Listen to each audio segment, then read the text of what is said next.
hampir 70% penghasilan legal dia diperoleh itu untuk digunakan untuk judi online. Kalau dulu orang terima 1 juta hanya akan menggunakan 100 ribu, 200 ribu untuk judi online, sekarang sudah hampir 900 ribunya dia pakai untuk judi online.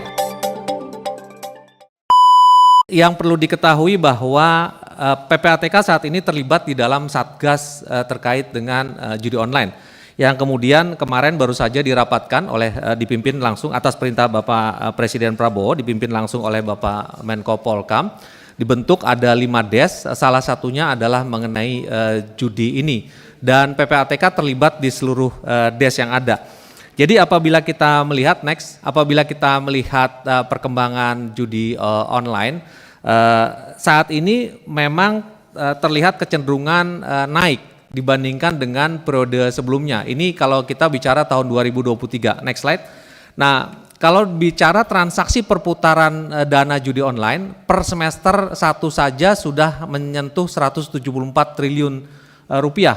Saat ini menjelang udah semester 2, PPATK melihat sudah sampai 283 triliun rupiah. Berikutnya, perkembangan transaksi juga mengalami peningkatan. Nah, transaksi di tahun 2024 semester 1 saja sudah melampaui jumlah transaksi di tengah semester tahun 2023, atau bahkan lebih dari 1 tahun penuh di tahun 2022. Artinya ini ada kecenderungan naik sampai 237,48%. Kenapa ini bisa terjadi? Next, singkat saja, karena pada saat ini transaksi meningkat karena rata-rata bandar judi online juga melakukan transaksi dengan angka yang kecil mereka, sehingga dia pecah dulu satu rekening bandar itu bisa angkanya tinggi. Nah, sekarang dia pecah dengan angka yang kecil-kecil. Next, berikutnya. Dan market juga sangat captive di Indonesia. Jika kita melihat kecenderungan pelaku transaksi itu semakin banyak, masyarakat yang terkait itu sudah semakin banyak dan transaksinya semakin kecil. Jadi kalau dulu orang melakukan judi online transaksinya angkanya juta-juta, sekarang hanya bisa 10.000, kita sudah bisa melihat ada setoran 10.000 untuk judo dan segala macam. Itulah yang membuat transaksi semakin masif. Lalu berikutnya, nah umur pun itu semakin ke bawah. Jadi ini yang kita sering laporkan ke dalam konteks Satgas, ini kebetulan ditanyakan di dalam forum terhormat ini. Umur pemain judi online cenderung semakin merambah ke usia rendah. Usia kurang dari 10 tahun, ini kita melihat. Jadi populasi demografi pemainnya semakin berkembang. Next. Nah, jika dilihat tadi Pak Stefano mengatakan di NTT dan segala macam, kita melihat benar TPU itu perdagangan orang itu banyak di sana. Nah, ini kita nggak sentuh di semua wilayah, tapi ini bisa dilihat bahwa kecenderungan pelaku judi online memang merambah hampir di setiap wilayah. Next lagi. Nah, ini yang menarik.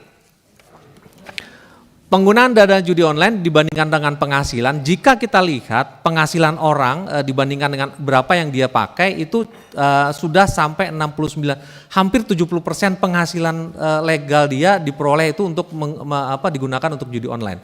Kalau dulu orang terima 1 juta hanya akan menggunakan 100 ribu, 200 ribu untuk judi online, sekarang sudah hampir 900 ribunya dia pakai untuk judi online. Jadi kita melihat semakin ediknya masyarakat untuk melakukan judi online. Ini juga terkonfirmasi dengan data berikutnya. Nah, jumlah yang terbesar para pelaku judi online di kita itu adalah masyarakat yang berpenghasilan yang melakukan deposit yang kecil, yang bawah. Jadi depositnya cenderung deposit yang 100 ribu sampai 1 juta. Next. Nah, ini adalah seluruh wilayah. Ini adalah seluruh wilayah terkait dengan judi online.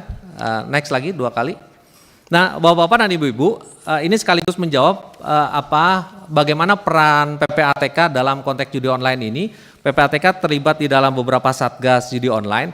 Nah, jika satgas ini tidak ada, berdasarkan data yang PPATK punya potret tadi, berdasarkan kalkulasi yang PPATK digunakan, jika satgas ini tidak ada, transaksi judi online sampai tahun 2024 saja sudah akan menyentuh angka hampir 1.000 triliun jika satgas tidak bekerja. Next.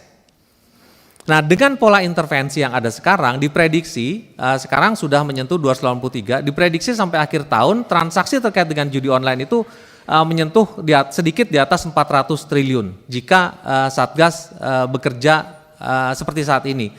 Next lagi. Nah, ini hanya ingin menggambarkan apa yang sudah dilakukan oleh PPATK. Nah, jika kita terus berhasil menekan lebih serius lagi bandar, kemudian beberapa bandar kemudian bisa dilakukan penegakan hukum, itu bisa ditekan sampai angka 202 triliun. Ini yang sudah kita lakukan dan diharapkan akan terus dicapai pada periode berikutnya. Alhamdulillah tadi disampaikan bahwa akan ada panja juga, salah satunya mungkin terkait dengan apa yang sudah PPATK kerjakan selama ini. Next, terakhir terkait dengan judi online, inilah pembandingnya. Bapak-bapak dan ibu-ibu bisa melihat bahwa jika tidak ada Satgas, PPATK dan beberapa instansi tidak melakukan kolaborasi, perkembangan judi online itu akan menyentuh lebih dari 300% dibandingkan dengan tahun lalu. Tapi jika Satgas berhasil bekerja dengan baik, paling tidak perkembangan itu bisa dihambat sampai 404 triliun. Dan kita berharap bahwa hingga akhir tahun 2000 saja itu sampai 2024 saja bisa tekan sampai 202 triliun. Tapi tampaknya ini sudah terlampaui karena PPATK sekarang sudah melihat lebih dari itu. Demikian kalau terkait dengan judi online.